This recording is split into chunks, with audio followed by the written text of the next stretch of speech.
Hello, I'm Dr. John Kruse, and today I'm going to be talking about whether will acidic foods affect my ADHD medications or not. So I will be starting with the take-home message and talking for about 25 minutes. Question and answers about this session will be this following Tuesday. So the take-home message is that it's a really common claim that acidic foods will decrease the absorption or availability of stimulant medications. There's actually almost no rigorous data looking at whether consuming orange juice or Coca-Cola or some other highly acidic food is actually going to change absorption of these medications. However, there are very strong, basic, important physiologic principles about pH and how drugs behave in different solutions that would render this claim very sensible, that acidic foods or acidifying your stomach more will have an effect on decreasing absorption or availability. The general consensus is that probably immediate release forms of these drugs are more likely to be affected than the extended release. These principles apply to non-stimulants as well as stimulants, so this is not just something that stimulant medications are subjected to. And in what I see in clinical practice, there is great individual variability, with many patients not seeming to notice much effect from what they're taking, how acidic their diet is, and how well their meds are absorbed, or how close in time they take meals to their drug consumption, medication consumption, and other people are quite sensitive. So some of the factors we'll talk about will highlight why there may be such individual variation. So that's the take-home message. So jumping into the talk, most of what I'm going to be discussing today is, the fancy word for it is pharmacokinetics, and that is, pharmacokinetics is how the science of the timing of how your body is processing a drug versus the pharmacodynamics. The pharmacodynamics are about what the drug is doing to your body. So all these are the factors of how your body affects how a drug gets in or not. And the four basic aspects of pharmacokinetics are absorption, which we'll be talking a fair amount about, distribution, metabolism, and excretion. Some people include toxicity, but toxicity is pretty clearly dependent on all these pharmacokinetic factors, how high the drug level is going to be, but toxicity itself is a pharmacodynamic problem. And most of it we'll be talking about is absorption and excretion. So absorption isn't just how well the drug gets across the membrane into your body directly from the gastrointestinal system. There's aspects of how well it dissolves or breaks down that we're not going to talk too much about. Just distribution is how well the drug flows from different containers or systems in your body, like from the blood into the CSF, or from outside of cells into within cells, or from fatty tissues into leaner tissues. So those are distribution factors. I'm not going to be talking about them. Metabolism is how the drug gets broken down for elimination, and that's largely dependent on liver function. Again, we'll not be getting into that. Some of that's genetically controlled. We've talked about it in some of the other talks. And then excretion we'll be talking a little bit more. So that's actually how the body gets rid of either the drug itself or the broken down products of the drug. So much of this discussion focuses on pH, and a primer review of pH, which stands for the potential of hydrogen or the hydrogen ions, is that there's pH is based on a 14-point scale, with the small numbers being 1, 2, 3 are being much more acidic. 7 is neutral, and 8 through 14 are basic pHs. Things to remember are that this scale is logarithmic, so going from 1 to 2 or 2 to 3 or 9 to 10 is a tenfold difference in the concentration of hydrogen ions. So with some familiar fluids or different parts of the body. Blood plasma has a pH that's slightly basic. It's usually within a pretty narrow range of 7.3 to 7.45, its pH. The CSF, the fluid around and within the brain, is also in a very similar number in a usually very narrow range. If it goes out much outside of that range, either for blood plasma or CSF, it's not compatible with life. So CSF, the pH, is about 7.35. However, there's some other parts of the body where the pH is widely different from these and ranges over a much broader range. So the stomach, the acidity there, pH is from 1 to 3. So 7 orders of magnitude greater concentration of hydrogen ions and a bigger range. There's a 100-fold range from 1 to 3 on the pH scale. The small intestine, which is where most of the absorption actually happens of drugs and food, starts around 4 at the beginning of the small intestine, and the pH drops to about 7 or close to the blood plasma levels towards the very end of the small intestine. So there's a gradient as you go through the small intestine. And then the other important entity regarding pH concentration is urine. So the urine averages a pH of about 5.7, but that ranges normally from about 5.8 to about 7.5. So urine is generally more acidic than blood. And we'll talk about why that is important for drug excretion. So again, all of these have some degree of variability. With blood, the biggest factor for changes in pH is how much carbon dioxide is dissolved in your blood, and more CO2 makes you more acidic. It's carbonic acid. And pH in your blood you can actually adjust by hyperventilating. Hyperventilating or breathing hard and fast can blow off CO2 and make your blood less acidic. But again, the range we're talking about is quite small for blood. On the stomach, on the other hand, much broader range to begin with, but the stomach can be affected, the pH within the contents of the stomach, by what you consume. So foods, and particularly drinks that are highly acidic, so orange juice, other citrus juices, carbonated soft drinks, vitamin C supplements or pills, can decrease pH, so make it more acidic, keeping you down closer to a 1 than to the 7. And foods, protein-rich foods actually are slightly acidic or moderately acidic. So eating lots of proteins makes your stomach content somewhat more pH lower, more acidic. There's some limited research that vegetarian diets tend to be slightly more basic than a general omnivore diet, so that can affect stomach acidity. And diet can affect, make the stomach less acidic, but the biggest factors there are drugs, antacids we call them, that affect stomach acidity. The older group of antacids, and all of these are available as over-the-counter agents, were histamine type 2 blockers, so that's Pepcid, which is famotidine, Tagamet, which is cimetidine, Zantac, which is ranitidine. So those block the histamine type 2 receptors. I'm going to go off on a tangent right now just because there's sometimes confusion about antihistamines. Another group of antihistamines that affect the histamine type 1 receptor, these are also histamine blockers or antihistamines, are the drugs we use for allergies. And some of the relevance with that for ADHD is that fairly often, because the older antihistamines were generally sedating, drugs like Benadryl, they are often packaged with a decongestant.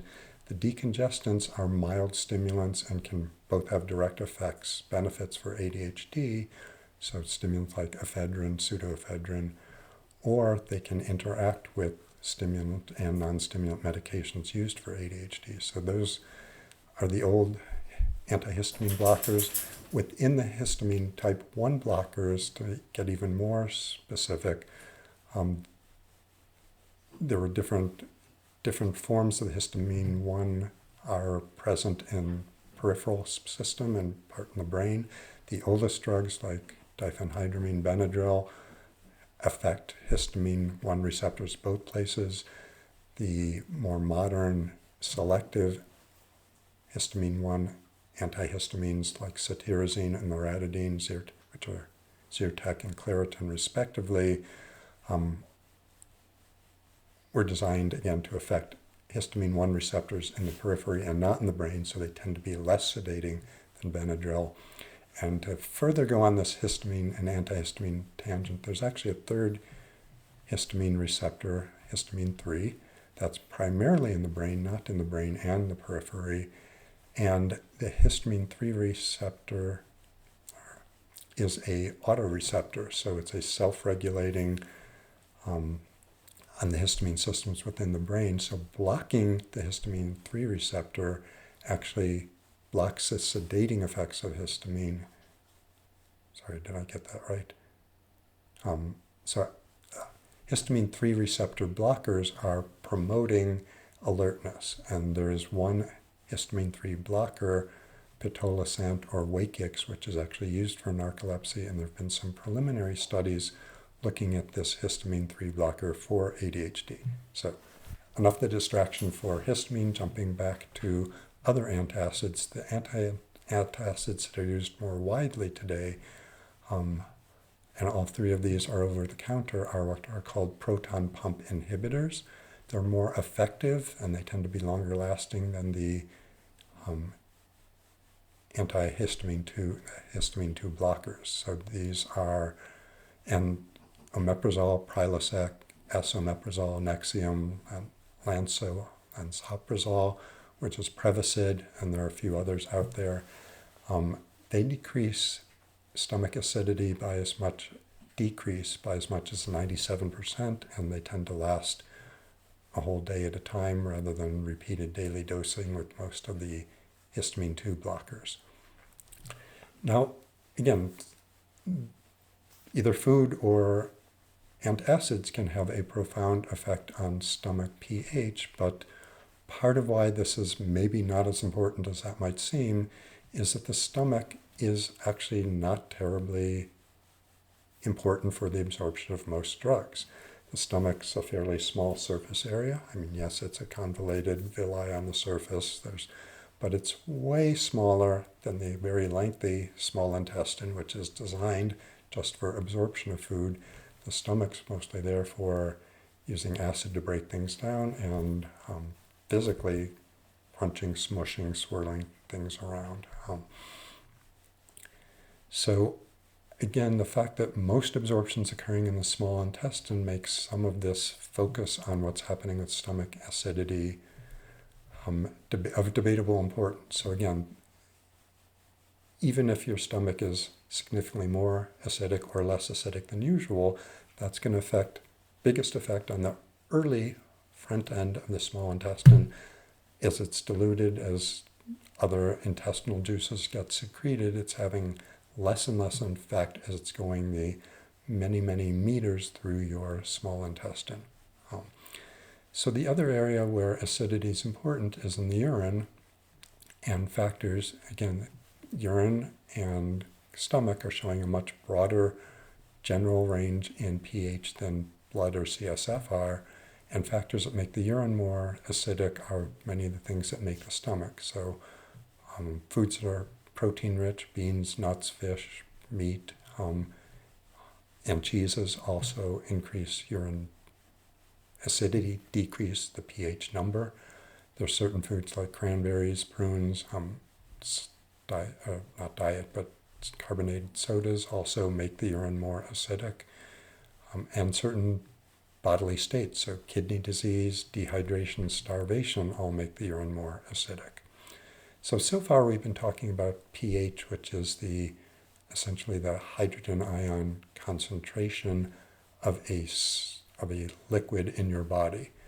And what's important is the interaction between what's known as the pKa, which is the acid dissociation constant of a molecule of a specific drug, and the pH. So essentially, the pKa, which goes on the exact same scale as pH, so smaller numbers mean you have an acidic molecule, the pKa. 7 would be neutral. Bigger numbers than 7 are somewhat basic. But when the pKa matches the pH of the solution that it's in, so if the drug's pKa is the same as the solution, then by definition, how pKa is defined, about half the drug is in an unionized, electrically neutral state, and about half of it is in an ionized state. So to back up a half step, in our body, all of our drugs are chemicals that can have protons added onto them and become electrically charged or ionized, or stripped away from them and become negative ions. So there's a constant flux or balance between a neutral state and an electrically charged state for these molecules in our body, these drugs, and our other molecules as well. What's important there is that the drug in its unionized, electrically neutral state is what passes well across the intestinal membranes. That there's no energy needed to do that, they diffuse across.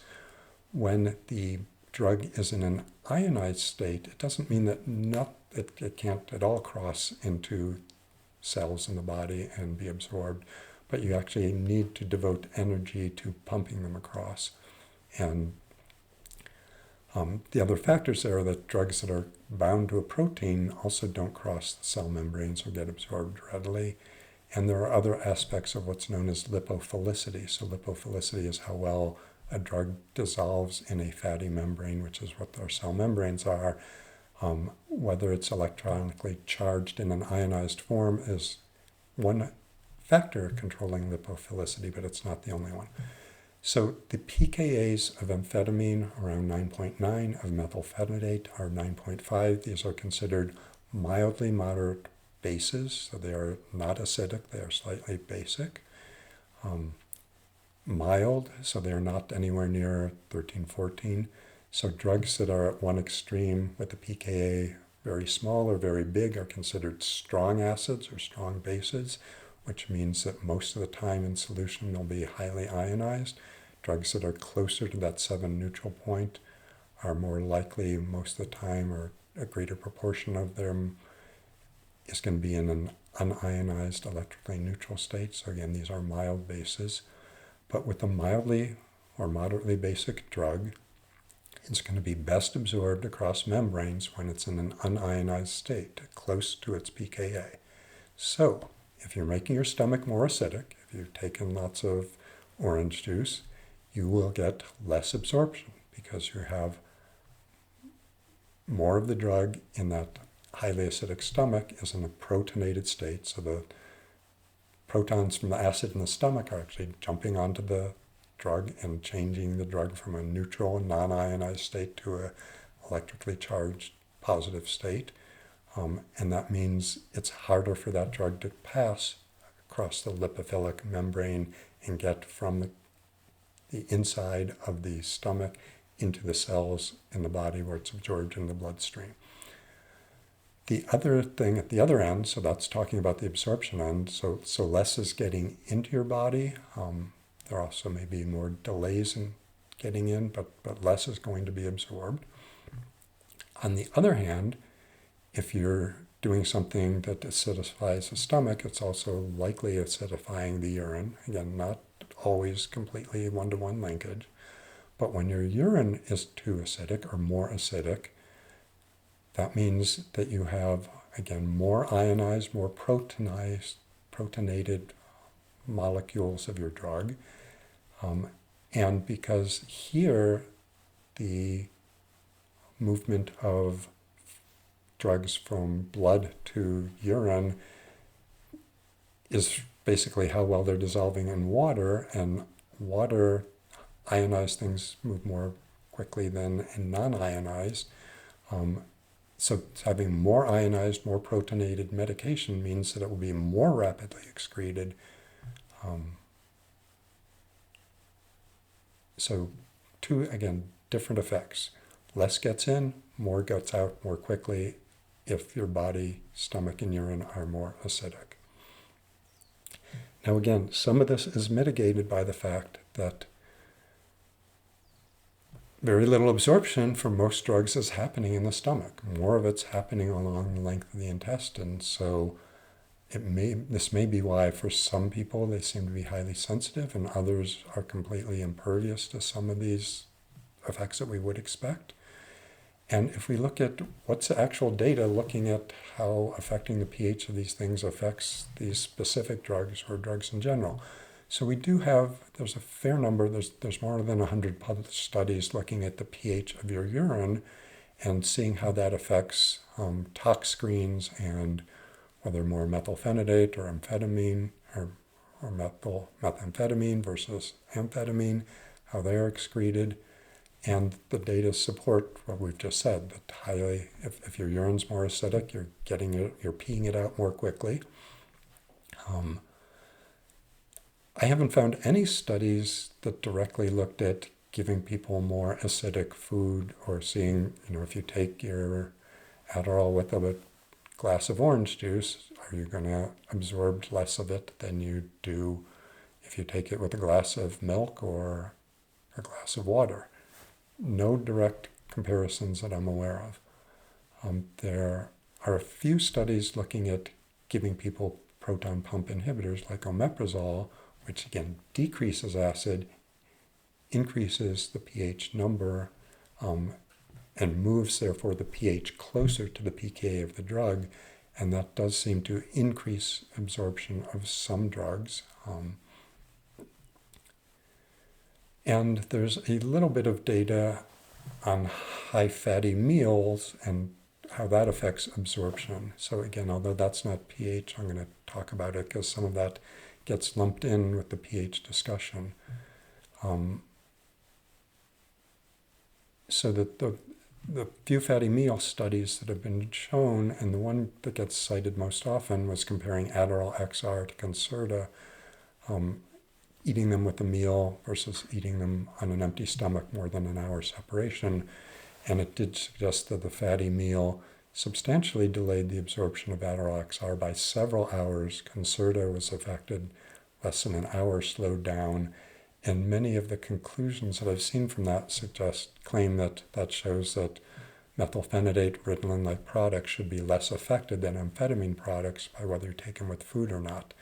What they're completely missing is that the delivery systems are completely different here. The Adderall XR is a delivery system where absorption, the rate of absorption, the slow release mechanism is dependent on how slowly it dissolves and is absorbed, whereas with Concerta, it's relying on a osmotic pumping system, so pH has minor effects, food should have minor effects. It should be dependent on the osmolality of your body, how much is there in your stomach and available. So I think they're confusing a couple different variables. So many of our slow release mechanism drugs are using coatings that are dissolving essentially after they leave the stomach, so the acidity of your stomach should have much less impact in general because the drug isn't even being exposed to that pH environment. It's not again dissolving until it gets into the small intestine somewhere.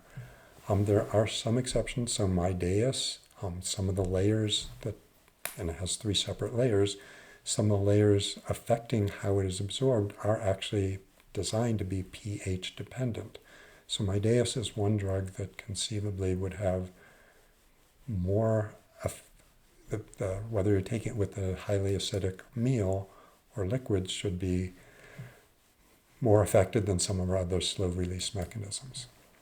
So again, what I see clinically is I do have some patients who noted that, whether they take things with orange juice or if they drink a Diet Coke with their medications in the morning, their experience is that it either gets longer to go in or a smaller overall effect during the course of the day. That's compatible with what we've been talking about. However, I'd say more often I have patients who, even when they've looked for it, can't detect any effects of acidity. And again, that probably is due to that there are a variety of factors affecting absorption. There's a variety of factors affecting metabolism. There's a variety of factors that affect intensity of ADHD on a day-to-day basis. So, I mean, if you're worried, separate your meals from your medication by an hour or more. Be particularly alert to highly acidic meals, or if you're on a proton pump inhibitor or a type 2 antihistamine, with those, separating them in time is not going to be as useful, because those have effects affecting acidity of the gastrointestinal system for hours, longer time frame for the proton pump inhibitors. But pay attention, particularly if you're noticing day-to-day variability in what seems to be the duration or intensity of your medication effects.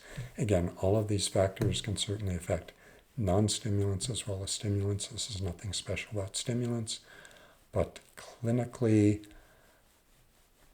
for most of the patients I work with, this seems to be less of an issue than some websites want to make it.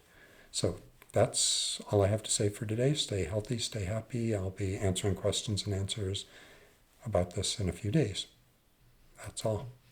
Bye.